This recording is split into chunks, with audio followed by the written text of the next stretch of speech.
On March 11, 2026, Donald Trump told the press that the United States could destroy Iran's entire electrical infrastructure in 1 hour. He said it would take Iran 25 years to rebuild it. Within 12 hours, Iran responded. Not with diplomacy. Not with a statement asking for talks. With a counter-threat so specific it should have stopped every newsroom in the world cold. Iran threatened to black out every power grid in the Middle East within 30 minutes, and use that darkness as cover to hunt down American and Israeli soldiers. Separate statements followed in the same 24-hour window. Every oil and gas facility in the Gulf would be set on fire. The Persian Gulf itself would be put in danger, all directed at the United States and every ally hosting its forces. Most people are watching the missile counts and the oil price and missing the thing that actually matters. Iran is not describing what it might do. Iran is describing the next level of something it has already started. Over the next several minutes, I'm going to show you exactly what Iran is threatening to destroy, why the evidence says it can do it, and why the world's attempt to flood the market with emergency reserves is already failing the math. The gap between what Trump said and what Iran did. Trump described Iran as absolutely decimated. No Navy, no Air Force, no anti-aircraft systems, no command structure. He said the Strait of Hormuz was in great shape and that America had knocked out all of Iran's boats. The numbers from U.S. Central Command as of March 12th support part of that picture. Roughly 6,000 targets struck inside Iran since the war began on February 28th. Over 90 Iranian vessels damaged or destroyed. More than 60 warships and over 30 mine-laying boats. Those are real numbers. Nobody is disputing them. But on the exact same day, Trump said Iran had nothing left. The IRGC launched what it publicly called its most intense and heaviest wave of operations since the opening strikes. Drones over Dubai, missiles tracked towards Saudi oil fields, tankers burning near the Iranian port of Basra, 6 power transmission lines in Kuwait knocked offline, not from a direct hit, but from the debris of intercepted drones falling onto the cables. Think about that last one carefully. Iran did not need to hit Kuwait's power infrastructure directly. The debris from a failed interception did it for them. That is not a military that has been neutralized. That is a military that is still producing consequences even when its weapons are being shot down.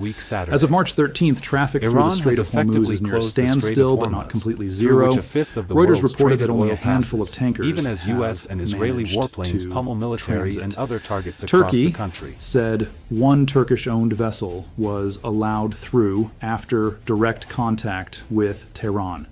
The waterway is being choked, not emptied, selectively strangled. That is not the behavior of a broken military. That is the behavior of one running a controlled pressure campaign, deciding what moves and what doesn't, demonstrating that the permission is theirs to grant or deny. The threats that define. The next phase, Iran did not stop at the power grid threat. The Qatam al-Anbiya Central Headquarters, Iran's primary military command structure, issued a formal warning. Any strike on Iranian oil terminals, gas fields, or ports would be met with what it called a crushing and destructive response. The statement went further. All oil and gas infrastructure across the region in which the United States and Western allies have a vested interest would be set on fire and destroyed. Consider the geography of that threat. Gulf infrastructure has already been targeted. Bahrain's refinery hit, fires in Fujairah caused by intercepted drone debris, strikes near Kuwait's airport, renewed disruption around Dubai. These are not allegations, these are documented events across the past 2 weeks. Iran is not Russian war propagandist Vladimir Solovyev has criticized the Kremlin for slashing the country's drone production because of shortage of funding. Then came the statement that How are drew we the going to fight sharpest our red war? line of the entire Solovyev said in his program Iran's this week parliament as he speaker spoke about how posted one a of the warning drone that any producers told him that the production will be against Iranian island reduced territory several would, in times. his words, shatter all Representatives restraint. of He the said biggest Persian holding Gulf would companies run with say the blood of we were invaders. supposed to get The islands he was advanced referencing payments are Abu and this Musa, amount, Greater Toon, but and now Lesser only Toon, this 3 amount. small but And how are strategically we critical supposed to positions produce? near the mouth of the Strait Solovyev of Hormuz complained. that Iran has He controlled since stressed that there is 1971. massive demand The for UAE production of disputes that drones control, while there and are there's no Kharg Island, funds. the terminal front through which up to screens give 90% us of more, Iran's crude but there oil is no exports money, normally flow. he said. Axios The reported that U.S. propagandist officials have also discussed the suggested that the possibility of Russian seizing army Kharg. must strike NATO Israel's opposition countries leader such publicly as called for France, destroying UK, the as well as Scandinavian energy, nations that help Ukraine. He He complained as to why the Russian army has not struck any factories in NATO countries that are involved in production for the Ukrainian army. Russia has encountered growing challenges in maintaining a consistent supply of weapons and drones as its full-scale war against Ukraine enters its 4th year. The high intensity of combat and the substantial losses of equipment on the battlefield have pushed Moscow to increase production while simultaneously drawing on aging stockpiles and sourcing components from abroad to sustain military operations. Analysts note that the pace at which Russian forces use equipment, particularly artillery ammunition, armored vehicles, and unmanned aerial systems, often exceeds the capacity of the country's defense industry to replace or repair them. Drones have become a key element of Russia's battlefield strategy, with the military deploying large quantities of relatively low-cost attack UAVs designed to saturate air defenses and target infrastructure. Although production lines have been expanded and output has risen significantly, Russian officials have acknowledged that manufacturing levels still fall short of fully meeting frontline demand. Procurement has also been complicated by restrictions on the export of drones and related technologies from foreign suppliers. Additional strain has been placed on Russia's defense sector by Ukrainian strikes aimed at facilities connected to weapons and drone manufacturing. These attacks have targeted factories, warehouses, and logistical centers, with the goal of slowing production and disrupting supply routes that deliver military equipment to Russian forces engaged in combat. Calling it a file that will remain permanently open. And then he said something that no analyst covering this conflict should have let pass without examination. He stated that studies have been conducted regarding the opening of new fronts, in his words, where the enemy has little experience. Russian battlefield casualties have surpassed the rate at which new soldiers are being conscripted to the ranks of the Russian army for 3 straight months. Alexander Syrsky, the commander-in-chief of the armed forces of Ukraine, said on March 13. Syrsky made the remarks following talks in Ukraine with Mikhail Kleisin, Sweden's top military commander. Clayson traveled to the country to hold discussions on defense cooperation and continued military assistance. In a message posted on Facebook, Syrsky said Moscow continues to press ahead with offensive operations despite the mounting toll suffered by its troops. According to him, for the past 3 months, Russian losses on the battlefield have outpaced the number of soldiers arriving as replacements. The precise casualty figures for either side remain unclear. Nevertheless, an investigation conducted by BBC Russian service, together with the research project Mediazona, identified at least 200,186 confirmed Russian military deaths in Ukraine as of February 25th. During the meeting, Syrsky also updated the Swedish commander on the situation along the approximately 1,200-kilometer front line and outlined Ukraine's requirements for additional weapons and military equipment. He expressed gratitude to Sweden's government, its monarch, and the Swedish public for their sustained assistance. This includes Stockholm's recently unveiled 21st package of military aid for Ukraine, which is expected to contain modern air defense systems, long-range strike capabilities, and ammunition supplies. In addition, Sweden continues to participate actively in a number of multinational initiatives aimed at strengthening Ukraine's defense sector. Most coverage of this war focuses on oil prices as the primary consequence. The drinking water supply for tens of millions of people runs through the same infrastructure Iran has now explicitly threatened to destroy. That connection is not being discussed with anything close to the urgency it deserves. The oil math that does not work here is the number that frames everything else. 20 million barrels of oil and petroleum products flow through the Strait of Hormuz every single day under normal operating conditions. The strait has been effectively closed for 12 days. The cumulative shortfall already exceeds 240 million barrels, and it grows by 20 million barrels every 24 hours that the blockade holds.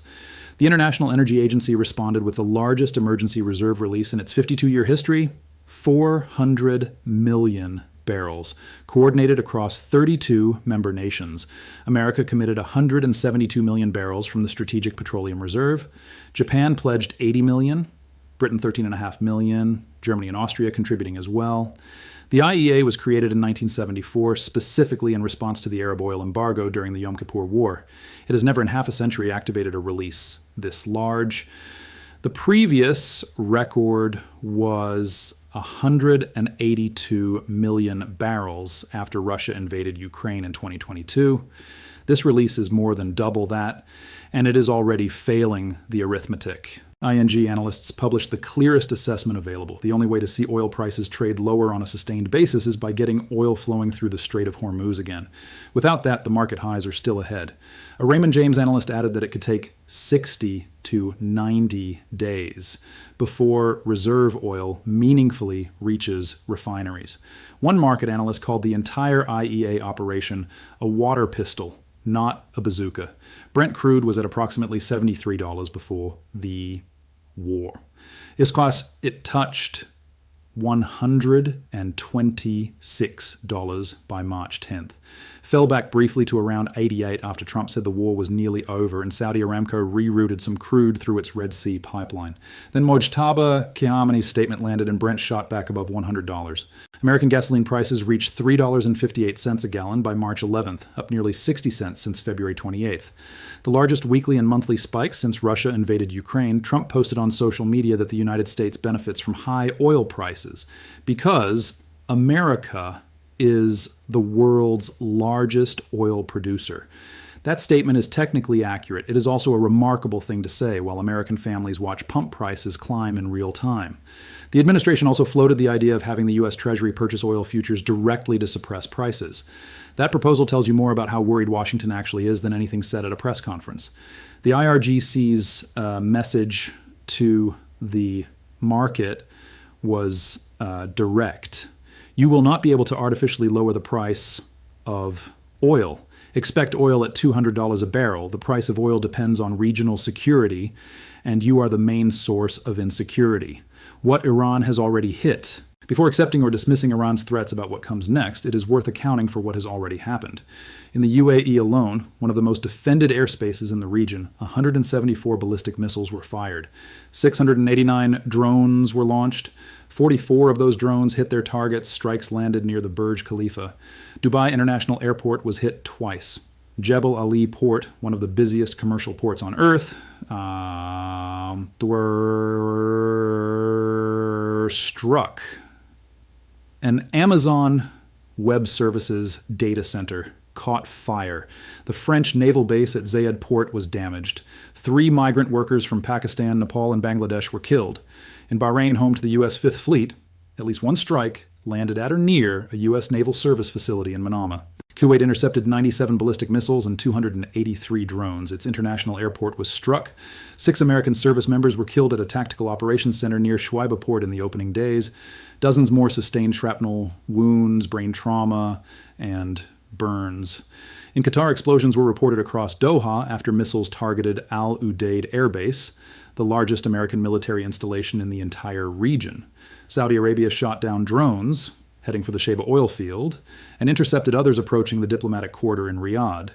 The UN Security Council passed a resolution demanding Iran stop attacking its neighbors. Iran ignored it completely. Strikes continued within hours of the vote.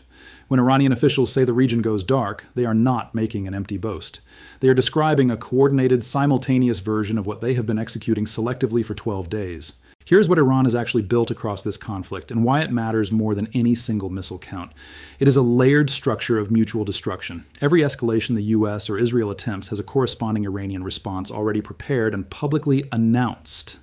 If the U.S. hits Iran's power grid, Iran has committed to blacking out the entire region.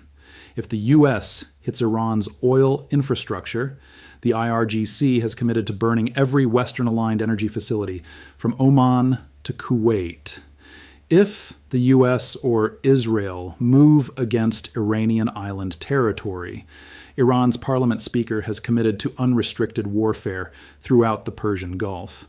And the new supreme leader has ordered the strait sealed indefinitely while his military studies new fronts where American forces are exposed and inexperienced. The problem is not that these are threats. The problem is that Iran is already executing a lower intensity version of every single one of them. Dubai's airport hit, Bahrain's refinery disrupted, Kuwait's power lines severed by drone debris, tankers burning near Basra, the strait locked, American soldiers killed across the region. The escalation ladder is not theoretical. Iran is already on it. The question being decided right now in both Washington and in whatever bunker Mojtaba Khamenei is currently operating from is how many more rungs each side is willing to climb. Here is where this conflict actually stands as of March 13th, 2026. 6,000 targets struck inside Iran, 90 vessels destroyed, the supreme leader dead, and Iran is still launching its heaviest waves of the war, still choking the strait, still threatening to take the entire regional grid offline, and still issuing statements from a leadership that has defined no conditions for stopping. The IEA released 400 million barrels from emergency reserves, the largest intervention in its history. Analysts say it cannot solve the problem unless the strait reopens. The strait is not reopening. Oil is above $100, and the IRGC is promising $200. Iranian President Pezeshkian listed Tehran's conditions for ending the conflict: recognition of Iran's rights, reparations, and guarantees against future aggression. Washington has not acknowledged those terms. The new Supreme Leader's statement contained no willingness to negotiate whatsoever. Trump says the war is won, but has not stopped fighting it, and sitting beneath all of it is a threat that most people are not taking seriously enough. Tens of millions of people in the Gulf depend on powered desalination for drinking water. The same grid Iran has now publicly committed to destroying is the infrastructure keeping those people alive. The oil price is the story everyone is watching. The water supply is the story nobody is saying loudly enough. Neither side has defined what an acceptable end looks like. No ceasefire is on the table. The reserves are running out faster than Washington is willing to say publicly. And every day, the strait stays closed. The gap between the emergency release and the actual shortfall grows wider. The only question that matters now is not whether someone pulls the trigger on the next escalation. It is whether anyone in either capital has calculated what happens to 30 million people when the desalination plants go offline. Thanks for watching. Subscribe and turn on notifications if you want analysis that goes past what the press conferences are saying. Drop your thoughts in the comments. Who do you think holds the strategic advantage right now? And is there a realistic path out of this that anyone has actually planned? I want to know what you think. See you in the next one.